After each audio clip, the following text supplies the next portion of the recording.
லா தூக்கி ஃபயூகி அலைகி, அல்லாஹ் எடுத்து சொல்றாங்க, நீ தர்மம் செய்யாமல் முடிந்து வைத்துக் கொள்ளாதே. அவ்வாறு நீ செய்தால் அல்லாஹும் உனக்கு அருள் செய்யாமல் முடிந்து வைத்துக் கொள்வான். லா துகுசி ஃபயுகுசி அல்லாஹு அலைகி, அதே போல நீ தர்மம் செய்வதை வரையறுத்து செய்யாதே. தர்மம் செய்யாமல் நீ கஞ்சத்தனமா இருந்துடாத, அல்லாஹ் உனக்கு செய்ய வேண்டிய அருளும் கஞ்சத்தனமாயிருவான். இன்னும் எப்படி சொல்றாங்க, நீ தர்மம் செய்வதை வரையறுத்து செய்யாது. நான் இன்னைக்கு 10 ரூபா தாங்க செய்வேன், அதுக்கு மேல 1 ரூபா கூட கொடுக்க மாட்டேன், எனக்கு இதான் லிமிட், இதை தாண்டி கொடுக்க மாட்டேன் என்று உங்களுடைய தர்மத்தை வரையறுத்து செய்யாதீர்கள். ஏன்? நீங்கள் வரையறுத்து செய்தால் அல்லாஹும் உங்கள் மீது பொழியக்கூடிய அருளை வரையறுத்து விடுவான். இவனுக்கு இவ்வளவு கொடுத்தா போதும் அல்லாஹும் முடிவு பண்ணிடுவான். அப்போ வாய்ப்பு கிடைக்கக்கூடியவர்கள் தாராளமாக மனமோந்து தர்மம் செய்யுங்கள். அது எந்த வரையறையும் இல்லாம செய்யுங்க.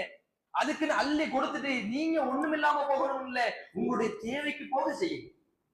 தேவைக்கு போக மிஞ்சி இருக்குதா, அதிலிருந்து எந்த வரையறையும் இல்லாமல் பெருந்தன்மையோடு அல்லாஹுக்காக நீங்கள் தாராளமாக செய்யுங்கள் என்று சொல்லி அல்லாஹுடைய தூதர்கள் சொல்லி காட்டக்கூடிய செய்தியை பார்க்கிறோம்.